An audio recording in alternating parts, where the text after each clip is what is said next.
Everybody's obsessed with functional training. And it's one of the most amazing things ever. No one seems to quite get what it is. It means moving heavy stuff, squatting heavy, deadlifting heavy, pressing heavy, so your body's capable of stronger things, duh. No, it means that you're going to be strapped to a whole bunch of bands while you're standing on a Basu ball, trying to get your kettlebell windmills in, while maintaining as much instability as possible. That's not functional training, that's just unstable that you're trying to get sales and clicks on. I mean, you just posted a video of yourself walking around holding a sandbag the other day, saying, oh, good functional core carryover. Because you're just supposed to lift heavy weight, your body's gonna figure it out and get more stable under heavier loads. I feel like you're just trying to make people feel bad for trying to better their bodies. Way too many people online are arguing about this exact thing. Okay, so which one of us is right then? All right, so let's settle this. Most of what people call functional training is a circus act. And most of what actually builds functional strength doesn't look functional whatsoever. Which means that more than half of you are wasting time on exercises that actually transfer to nothing, and the other half is dismissing it entirely because of that. And I'm gonna show you exactly what makes something functional and why the guy who trains like a bro still can move better than you, and where the whole thing just goes off the rails. Let's define functional. Functional is literally anything that transfers outside of the gym. That's it. It's as simple as that.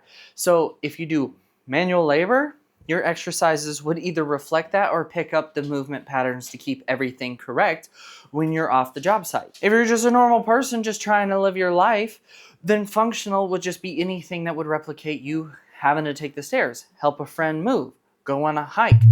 That's the functional training aspect. If taking groceries in from outside is hard for you, then you would work loaded carries, you would work deadlifts, you would work your grip, you would work your posterior chain, your shoulders, so on and so forth. Functional is just your life outside of the gym. But functional fitness is just a made-up concept where you're wasting time in the gym doing these weird fancy little things, and you can just train as heavy as you want and still have results like this. No, that's the thing. So you have an athlete who doesn't buy into functional fitness. Functional fitness for him is coming from his sport. That's where his functional carryover is coming from. So he can still train like a bro in the gym because during season and around season, he's running the drills, the movement patterns, the explosive this, the explosive that. That's his functional carryover. That is his functional training. Now, if you don't have a combative sport or just in any sport, if you don't participate and you don't train it, you don't get a functional carryover. Therefore, your day-to-day activities, your normal human movements should be trained in the gym progressively, faster, more coordinated, heavier, and more elaborative. So in your day-to-day life, that becomes easier and you can stay in shape and still do all the really fun things. So if you're a parent, you want to keep up with your kids, then your training needs to reflect that. You don't just go train like a bro and then go keep up with them. They train and they're younger and they move like that. So if you have someone who's in athletics of any kind, maybe they're a boxer, maybe they're a soccer player, they're getting their functional training from being on the field or on the canvas, which if you're on the canvas in boxing, you got knocked out. So yeah, you don't have to train functional if you want to be like that guy. But at the same time, you need to be learning that sport if you want to move like him, because that's the functional training that he's getting, right?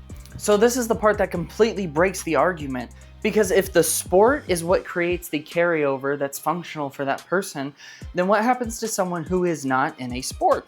But before we get to that, let's talk about where the argument just completely derails for people who promote just functional fitness.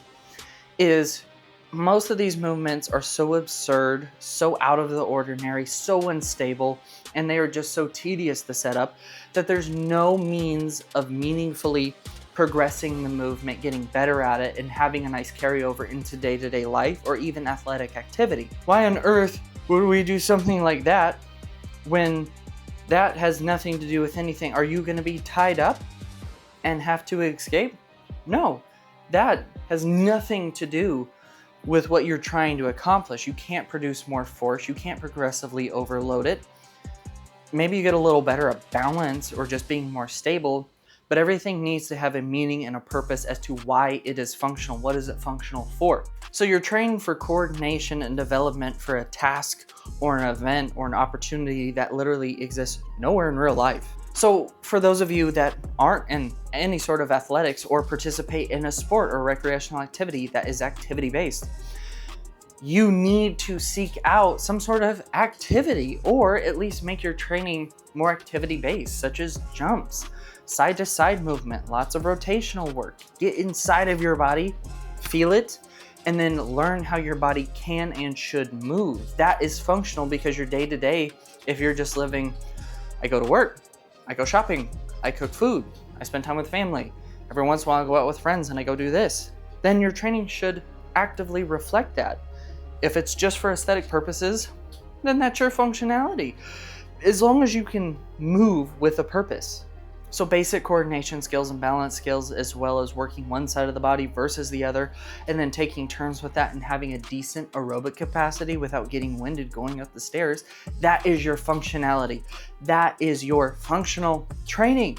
It doesn't have to be super duper fancy, right? This is what actually works for every single person. Heavy carries, unilateral work, rotational work, making sure that the joints are isolated and worked in compound.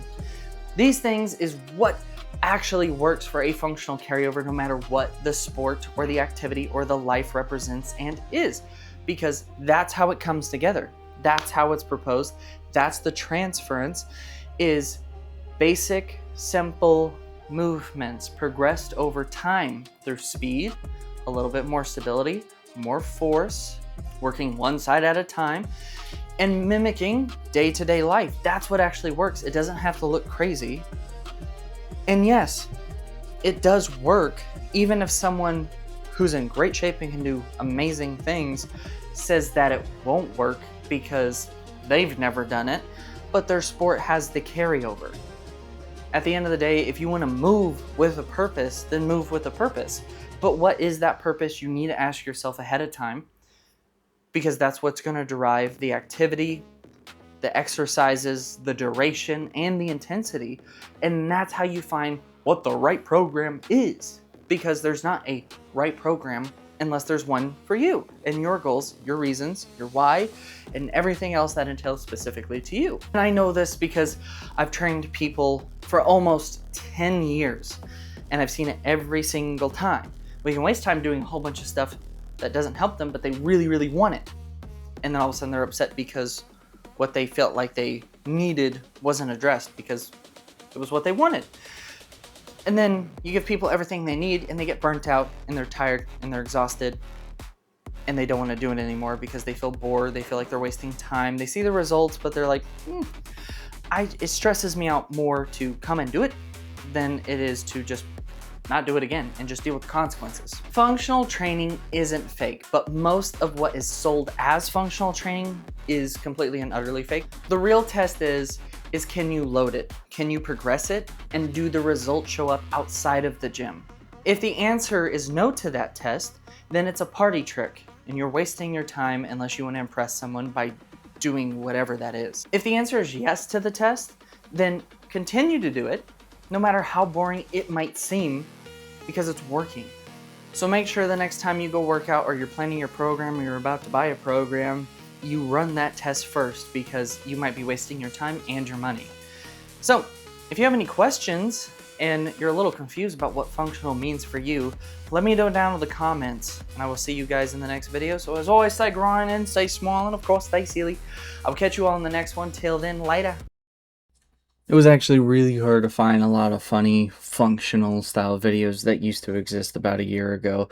And everyone seems to be kind of more on agreement of what functional fitness is, which is a lot of utilization of core and making sure that your body has to stabilize itself. And that in general, functional training doesn't have to look crazy. It can just be lifting heavy. And all the creators on here that I took clips from, they all have the right idea, and some people made fun of the idea itself, but everyone seems to fully understand what functional fitness truly is now, and there doesn't seem to be as much of a misconception. I definitely just wanted to follow up on the topic and give my 2 cents exactly why I think what functional fitness is and how it should have a carryover for you and anyone that you know for it to actually be functional. And I think that's where the carryover needs to be, because functional fitness honestly is anything as long as it has some sort of transference to what you're doing.